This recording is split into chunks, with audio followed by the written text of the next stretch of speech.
How's it going, everybody? A beautiful Friday. Well, not so beautiful. It's a little gloomy out, a little rainy. But nonetheless, it is Friday, so there's reason to celebrate.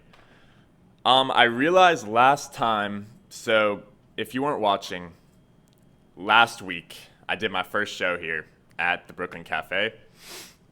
And it was fun, but I only had about like 10 minutes in advance to prepare, which is nothing. So I didn't have much to talk about. I also realized I didn't give any background on who I am. So I'm going to do a little bit of that today. Where to start? So, I was born in Lake Worth, here in Florida. I grew up playing a lot of sports. My dad got me into a lot of sports. I played soccer first. I think everyone played soccer when they were a kid. Then I got into roller hockey, ice hockey. I played football as a quarterback. I also played a lot of golf. My dad taught me when I was 7 how to play golf. I've been playing ever since. And so in high school, I played golf and lacrosse for my high school. I was a varsity athlete in both sports. Also, my parents, there's a lot of emphasis on my education and my grades, so I was pushed quite hard there and ended up graduating 4th in my class of about 700 or so students. Went to Cornell University after I graduated, and I was doing biomedical engineering there, which sounds fun, right? But it was pretty challenging, and after I realized it wasn't really for me, and I tried to switch my major, and there's a lot of complications, and basically I transferred back down here, so I am now attending FAU. I'm studying finance, but I'm also starting to kind of pursue this passion I have of film. I'm a big film guy, production, just multimedia productions where I could really exercise my creativity. And so that's kind of how I ended up here. Big shout out to Dawn and Freddie for taking me in so quick. Really giving me a lot of responsibility right off the bat. And it's been a lot of fun, yeah. So I look forward to what's in store. So, another thing a lot of people don't know about me is I'm Cuban on my dad's side. I know I don't look it, but I am. Also, my name's Kyle Logan, which everyone says is like the whitest name ever. But yeah, I got some information about this actually. It's a very large family. So basically, a little history on my family. I got some notes. So, there are actually over 1,500 descendants, my family. We had our first reunion, I guess, in 1902 in Havana, Cuba. It was 25 people. It was my great-great-great-grandfather and his immediate children and then their immediate children. They all met in 1902, and they decided they wanted to do these family reunions every 25 years at first. And so they had another one in 1927, another one in 1952, and then when everyone moved to the States, we had our first one in the United States in 1976, and then ever since then we've been doing it every 5 years instead of 25, because that's kind of a long time. But yeah, basically we do it at the Biltmore Hotel in Miami. It's a beautiful hotel. Actually, I have a picture from one of the older reunions. I think I was about 7 or 6 years old in this picture. Those are usually about, out of the 1,500 or so descendants, about 800 to 900 attend. So that is a picture of everyone. And if you see in the middle, they're holding a picture of my great-great-great-grandfather, who all of the descendants came from him. Pretty cool. Also, there's a lot of fun stuff we do. Golf tournaments being one of them. And I think we have a picture of Yes, so last family reunion. That's me, my brother, my dad in the blue shirts, and my uncle. We won the golf tournament. Very proud moment for us. But yeah, if you see there are two different colored shirts. There's actually 7 different colored shirts because there's 7 different groups in the family. Basically, my great great great grandfather had 7 kids, and each branch of the family or he had 10 kids, but 7 of those kids had kids. So that's where each of the branches comes from in the family. And so, also, fun fact, we tried to enter into the Guinness Book of World Records for the largest gathering of like one family, blood relatives in one spot. And we were actually beat by some family in like Africa, and we ended up getting second place. And second doesn't get you into the book. So that happened. But enough about me. Something that's been on everyone's mind, the quarantine. So I'm going to talk about it a little, not too much. I figure you're kind of tired of hearing about it. But a little bit about what I did during the quarantine. So I did what I saw a lot of people doing, which was like going on runs and exercising and stuff, which is weird. People were saying like, oh, why is everyone deciding to exercise now? And this is so strange. But I understood it. Like, people aren't going out on the weekends anymore. You're not getting drunk.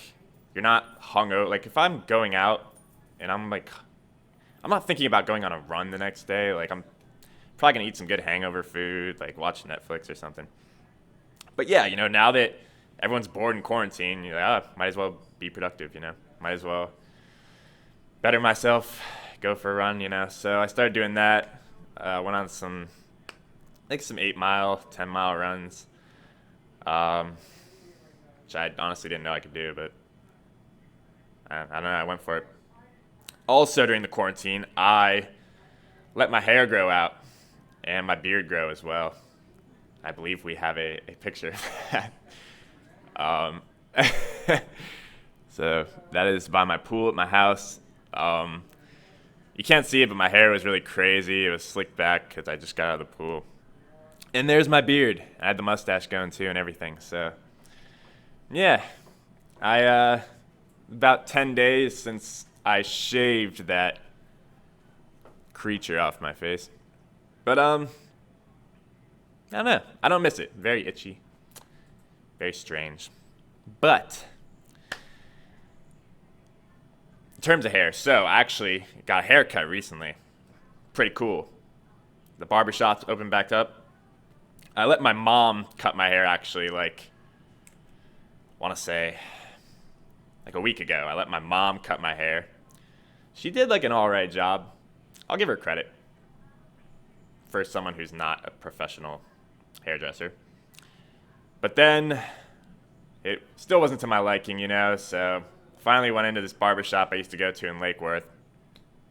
And guy cut my hair. I'm going to be honest, not a huge fan. Never had this cut before, really. Very strange what this man does to me. He used to do this before, too, when I would get haircuts with him. He, cuts up your forehead. I don't think anyone in the history of haircuts has said, I want, more of my forehead shown. I don't think you have enough. You need to accentuate my forehead. I don't appreciate what he did here. And to be fair, he warned me about it. He's like, hey, man, I'm going to, that's some barber word. I'm going to, your hair, is this okay? And I'm not going to question the man. He's the barber. I'm like, yeah, sure. Go for it. Now I have this. I also told him to leave enough hair on top, so I usually comb it to the side, but now he didn't do that either, so I got a little, Chia Pet haircut going right now. But, maybe I'm being hard on myself. Also, I should mention the man. So, you get to talking with your barber. We're talking, and starts mentioning how he has, a medical card for marijuana. And then he, pulls out his weed pen while he's cutting my hair. So I'm thinking, this man's cutting my hair high. Probably not the best idea. But I don't know. Maybe he's used to it. So anyways, I want to show a video. This is actually very interesting. I was talking to my parents yesterday. I was kind of thinking about things I could show on the show. And I found a very interesting video of maybe the first time I was on camera as a young lad. So we're going to play that. It was for a class project. Program for breaking news. Mars was just seen floating out of its orbit. Somehow an asteroid hit it and it blasted it backwards. If you see it, it will be very dusty, and you may see that there are 3 planets closer to the sun. Let's see if we can spot it with my trusty telescope. Oh look, I see a big red ball. That must be it. But wait, what are those 2 little balls orbiting around it? They must be its 2 moons. Man, I sure wouldn't want to be on Mars right now. It's very cold there. In fact, the average temperature on the surface is 27 degrees Fahrenheit. Wow, it sure is bright, but it's not as bright as that other planet next to the Earth. That must be Venus. I wonder if anyone lives there. I doubt it because there is no life on Mars. I also hear that its atmosphere is mainly carbon dioxide, which would kill you if you breathed it. If you were wondering where Mars got its name, it was named after the Roman god of war. Well, that's all for now. Someday we may be able to go to Mars. In July 1997, an unmanned spaceship landed there. This is Kyle Logan signing off for News 12. So that was a young me. If you notice in that video, I take a lot of like little coffee drinks. It's very strange. Like you can clearly tell there's no coffee in the cup, and I like barely put it to my lips sometimes. And so I was trying to figure out like why I was doing that. And then my dad told me that he actually had cue cards he was like holding up, and so in between switching cue cards, because I was reading off the cue cards, he didn't want there to be like a weird pause. So he figured, oh, if I take like a drink of my coffee, then there'll be like a filler. I don't know if it worked. So I'm gonna start ending my shows.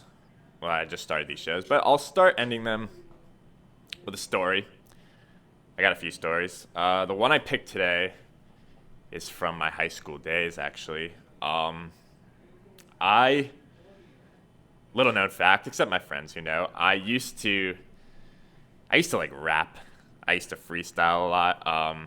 It was a strange hobby. Like me and my friends would get in the car, we'd put a beat on and start freestyling. I noticed I was kind of good at it. So one day, I'm in my high school cafeteria and eating lunch, whatever. You know, I get out, I go to the library, and I'm trying to do some work, I think, copy some homework, I don't know. I see some kids, actually I hear the kids first. They're straight up rapping in the library, which is kind of crazy because if you know anything a lot about libraries, it's supposed to be quiet. These kids are like rapping in the middle of the library. Clearly don't care. So I found it interesting though. I went to confront them because I do some rapping myself, and I guess they were impressed with my skills. You know, I laid something down for them. I don't know. So anyways, this was my senior year of high school, and the talent show was coming up. And these kids were like, "Yo, we're putting together a group for the talent show. Like, you got to join. You got to be in our group." And I was like, "All right, like it's my senior year. Like whatever." I had a little stage fright, you know, but that was in the future. I didn't have to think about that yet. So, ended up rehearsing with these kids like every week. We put together our own little like freestyle cipher, and we performed it at the talent show, which was hosted by my friend who's actually watching right now. Shout out Brett Harstein. And we ended up winning, which is ridiculous because I don't know, I think there was like legitimate acts there. Not to say ours wasn't a legitimate act, but like I didn't expect to win. I kind of just did it like so my friends could watch me, and it was just like a passion of mine to want to like get on stage and rap, and we won. So that was definitely a cool moment for me. And so in my rapper fashion, to wrap this up, no pun intended, you know, rap is like a form of poetry. And so I was kind of thinking, leaving the show yesterday, maybe I could close with some poetry. So if you're familiar with a haiku is 5 syllables, 7 syllables, then 5 syllables. It's 3 lines structured like that. So I wrote a coronavirus haiku in the spirit of the pandemic. Very corny, but hear me out. Coronavirus. 5 syllables. Very, very lucky there. You know just what the vibe is. Please stay inside, kids. Okay? So, thank you for watching. Tune in next time on Callaway's Corner, and I thank everyone who watched, and I'll see you next week.